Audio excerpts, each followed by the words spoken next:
नमस्कार। हार गए हैं हम सब, जीत गए हैं ये तीनों।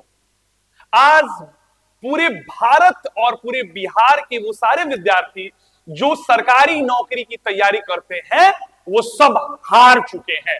अगर बीपीएससी आयोग जो कि एक इतनी संवैधानिक संस्थान है, अगर उसके पेपर लीक के माध्यम से यहां पे लाखों युवाओं का कैरियर समाप्त होता है, तो आज से ही मैं ये शपथ लेता हूं कि मुझे अब ये बीपीएससी की तैयारी नहीं करनी है। ये मेरा दी एंड है। और इस वीडियो के माध्यम से मैं पूरे बिहार और पूरे भारत को उन तमाम सरकारी नौकरी की तैयारी करने वालों को बताना चाहता हूं कि किस तरह एक आयोग के अध्यक्ष और किस तरीके से एक प्राइवेट कोचिंग के संचालक की आपसी सांठगांठ में लाखों विद्यार्थियों का भविष्य चौपट हो गया है। एक एक प्रश्न यहां जो मैं पूछ रहा हूं, ये YouTube पे सोर्स अवेलेबल है, जिसमें खुद ये कोचिंग माफिया बता रहा है कि कैसे उसका सरकारी तंत्र पर पकड़ मजबूत है। तो जो कहता है कहते हैं। आज का सबसे बड़ा ब्रेकिंग न्यूज ये है कि बीपीएससी आयोग ने क्लियर कर दिया है कि बीपीएससी 17वीं पीटी का जो रिजल्ट है 25 से 31 तारीख के बीच में आएगा।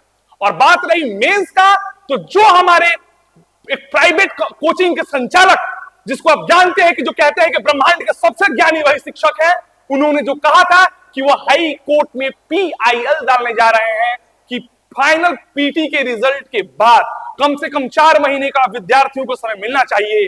जो वो कहे थे exactly same it is notification आया है बीपीएससी आयोग के द्वारा कि इस बार बीपीएससी का मेंस अप्रैल में होगा। क्या आपको ऐसा नहीं लग रहा है कि इन लोगों की आपसे सांठगांठ है? अगर आपको नहीं लगता है तो आप अंधे हैं।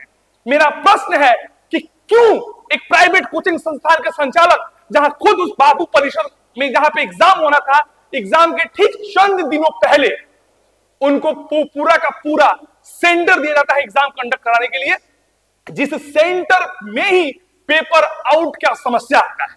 तो क्या यहां पर एक बड़ा सा प्रश्न चिन्ह नहीं बनता है कि आयोग के अध्यक्ष के कारण उनको वो सेंटर मिला होगा? क्योंकि अगर आयोग के अध्यक्ष चाहते कि यहां पर बीपीएससी का परीक्षा प्रायोजित है, तो वो चाहते तुम इसको रोक सकते थे, लेकिन नहीं कहते हैं। जब मंसा में ही काला होता है ना, लेकिन जिसके साथ ऊपर का भगवान होता है ना, उसकी झूठ संसार के सामने आती है। और इन लोगों का चरित्र क्या है, ये पूरे बिहार और पूरे भारत के एक एक सरकारी नौकरी की तैयारी करने वाले लोगों ने अपने आंखों से देखा है। मेरा दूसरा प्रश्न है कि क्या आप आयोग के जो अध्यक्ष हैं, जिन्होंने पीटी के एग्जाम के ठीक पहले कहा था कि इस बार के जो प्रश्न पत्र बनेंगे उसमें यूपीएससी लेवल के 40 से 50% प्रश्न होंगे, तो क्या लगता है कि ये जो पेपर हुए हैं पीटी के, उसमें आयोग के अध्यक्ष का जो कहना था उसके मुताबिक यूपीएससी लेवल के प्रश्न है? सिपाही में भी ऐसे प्रश्न नहीं पूछे जाते हैं। हाँ, पूछे जाते हैं। जिस व्यक्ति, जिस कोचिंग माफिया जिस स्तर का पढ़ाता है, एग्जैक्टली सेम उसी स्तर का प्रश्न पत्र आना, क्या यहां पर सांठगांठ नहीं दिखता है? और वो भी तब जब क्वेश्चंस हूबहू सेम टू सेम आ रहा है। तो क्या एग्जाम के ठीक पहले बीपीएससी आयोग के अध्यक्ष जो थे, वो क्या चाहते थे कि किसी प्राइवेट कोचिंग वालों की आमदनी बढ़ाने के लिए पीआर का काम कर रहे थे क्या? उनके मार्केटिंग हेड बने हुए थे क्या कि उनकी बिक्री बढ़ जाए? उनका इस तरह का स्टेटमेंट आना कहीं ना कहीं दिखाई देता है कि उनका भी इसमें कोई ना कोई हाथ है। तीसरा प्रश्न मैं आपसे पूछता हूं कि अभी अभी की बात है कि हमारे माननीय मुखिया जी से मैं पूछना चाहता हूं कि चाचा, आप मुझे एक चीज बताइए ना। आप तो कहते हैं कि सुशासन की सरकार की बात करते हैं, क्या आपको लगता है कि आपके बिहार में इस तरह का शासन चलेगा, शासन तंत्र, जहां पे हजारों बच्चों को लाठी से मारा जाता है? जो लोकतंत्र की जननी है बिहार, वहां पे लाठी तंत्र का उपयोग किया जाता है, फिर भी आपके मुंह से एक शब्द नहीं आ रहा है। तो क्या माना जाएगा? आप इन दोनों लोगों के बीच के सांठगांठ में आपकी भी संलिप्तता है क्या? आपकी भी संलिप्तता है क्या कि आप क्यों नहीं कुछ बोल रहे हैं? आपको नहीं दिख रहा है कि ये व्यक्ति एक प्राइवेट कोचिंग का आदमी आयोग के अध्यक्ष को कुछ नहीं समझता है। वो जाके मिलता है और ऊपर से कहता है कि कुछ कोचिंग वाले लोगों ने मेरे ऊपर जाके कंप्लेन किया है कि हमारे कोचिंग से सारे प्रश्न पूछ दिए गए हैं। हूबहू प्रश्न का आना क्या इनको कटघरे में खड़ा नहीं करता है क्या? अगर कोई व्यक्ति कह रहा है लेकिन 10 दिनों के बाद आयोग ने कहा इनके ऊपर पूछताछ के लिए किया, क्यों? क्योंकि जब प्रेशर आया तब बात करते हैं नॉर्मलाइजेशन के लिए। ये कहते हैं कि नॉर्मलाइजेशन नहीं होने देंगे। तो 6 तारीख को हम जो लाखों लोगों ने लाठी डंडा खाया था उनका क्या? अगर अब 2 सेट में पेपर अगर हो रहा है, एक 13 तारीख को पेपर हुआ और एक 4 तारीख को पेपर हुआ, जब 2 डिफरेंट पेपर्स हुए हैं तो क्या इसमें नॉर्मलाइजेशन की बात नहीं आएगी? क्या इसमें इस तरह की बातें नहीं दिख रही हैं कि अब फिर नॉर्मलाइजेशन का भी मामला इसमें आ गया है? ये सारे प्रकरण दिखा रहे हैं कि इसमें इनकी संलिप्तता है, कि ये जो कहते हैं वही होता है। इनका एक एक वीडियो का क्लिप आपको मैं दिखा दूंगा, जो ये कहते हैं वही हुआ है, तभी तो इनका कद इतना बड़ा है। क्या आज तक आपने सोचा है कि कोई आयोग का अध्यक्ष किसी कोचिंग संचालक से व्यक्तिगत तौर पर मिलता हो? क्या ये दुखद नहीं है? क्या विद्यार्थियों को इस बात से उनकी आंखें फट नहीं जानी चाहिए?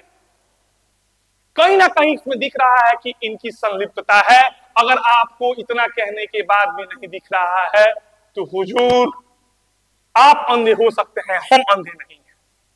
और मुझे विश्वास है कि जो टाइटल है दी एंड, इन लोगों का दी एंड शुरू हो गया है। अगर इन लोगों की मंशा अगर ऐसी है, अगर ये विद्यार्थी हितों की बात नहीं करते हैं, अगर चाचा को लगता है कि जाति सर्वेक्षण के आधार पे जो इन्होंने जाति सेंसस कराया है, कास्ट सेंसस कराया है, उसी आधार पे ये वोट पा जाएंगे, तो इस बार का चुनाव ये निर्णायक साबित होगा। जो युवाओं की, जो बेरोजगारों के हक और अधिकार की लड़ाई नहीं लड़ सकता है, वो हमारे राज्य के सत्ता पे काबिज नहीं रह सकता है। और बात रहा आयोग के अध्यक्ष, ये चंद दिनों के मेहमान हैं। इनका अपॉइंटमेंट सिर्फ इसलिए कराया गया था कि ये 17वीं बीपीएससी का एग्जाम को कंडक्ट करा के ये उसके बाद ये प्रणाम कर लेंगे। और बात रहा ये लाखों दिल में जगह बनाने वाला व्यक्ति, तो मैं बता देना चाहता हूं, जो बहुत तेजी से ऊपर जाता है ना, बहुत तेजी से नीचे भी गिरता है। अगर इनका इसमें संलिप्तता अगर मिलती है, मैं तो कहूंगा इस देश में लाखों तमाम वकील हैं, इनके ऊपर पीआईएल किया जाए। इनकी जो बोलते हैं कि नार्को टेस्ट कीजिए, नार्को टेस्ट कीजिए, इनका सच मायने में नार्को टेस्ट किया जाए। क्योंकि पता है ना कि जिसके चोर के दाढ़ी में तिनका, आपने सुना है ना, वो चिल्लाता है, चिल्ला के सोचता है कि वो सच को झूठ बना देगा। लेकिन ऐसा होने वाला नहीं है। पूरा बिहार देखा है कि इस बार के प्रोटेस्ट में इनकी चुप्पी प्रेशर के बाद, ये 13 दिन बाद आए थे, जब इनके ऊपर बहुत सारा प्रेशर पड़ा, जब चारों तरफ से इनके ऊपर थू थू हो रहा था, तो हमारे साहब की एंट्री होती है।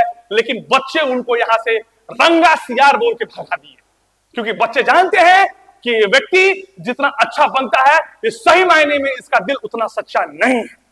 तो इस बीपीएससी प्रोटेस्ट में हम लाखों विद्यार्थियों की हार हुई या इन 3 महानुभावों की जीत हुई, इसका फैसला हम आप सभी विद्यार्थियों पे छोड़ते हैं। आप लोग जहां भी रहें, स्वस्थ रहें, मस्त रहें, मुस्कुराते रहें, इन्हीं कामनाओं के साथ नमस्कार।